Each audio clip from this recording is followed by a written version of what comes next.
Desperate Housewives, the one, the only, Wisteria Lane. It's TV's #1 comedy. And as we're heading into the street, guys, we're going to look on the left. I'll point out those houses. We'll make a big circle. We'll come back, and you'll see the houses on the other side. So again, in just a moment, we'll enter into Wisteria Lane.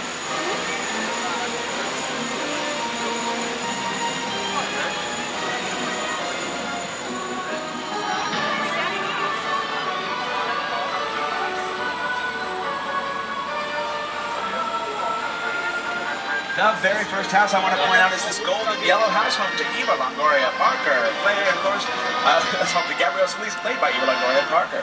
Next to that, guys, there is the grayish purple house, just over here. It was home to the Munsters in classic TV, 1313 Mockingbird Lane. Now it's home to Bob and Lee on the show. We're coming on the way here, you'll see the yellow house that was home to the Hardy Boys, and now it's home to Susan. It's actually played by Terry Hatcher.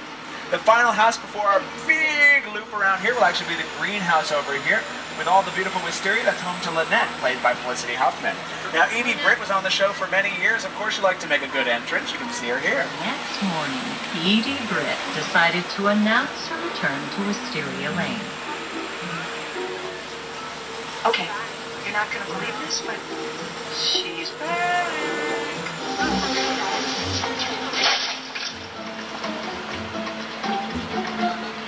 Is that really you? You know someone else my age with body like this? Well, what happened to your tenant? He came into some money and decided to move. He thought, what the heck? Let's move back. We? Oh, you don't know. I have a husband now. Really? Whose? If you're looking at this neighborhood saying, geez, my lawn never looks like this, my wisteria never grows like this, no one's does. It's made entirely out of plastic. It actually stays in season all year long, so it looks beautiful throughout the years.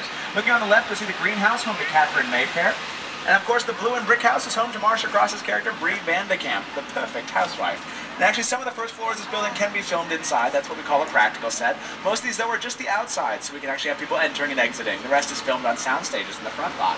You may recognize the Leave It to Beaver house over here on the left, the green in stone. That is actually from the movie version of the TV show. Now, this area before it was actually Wisteria Lane, was actually home to The Birds, if you saw that movie. It was called Colonial Street. Also, Matlock filmed here for many years as well, starring Andy Griffith. Now, Andy Griffith had another show, The Andy Griffith Show, with a young red-headed boy who grew up to become Ron Howard. Now, one of Ron Howard's biggest movies, of course, would have to be Dr. Seuss's How the Grinch Stole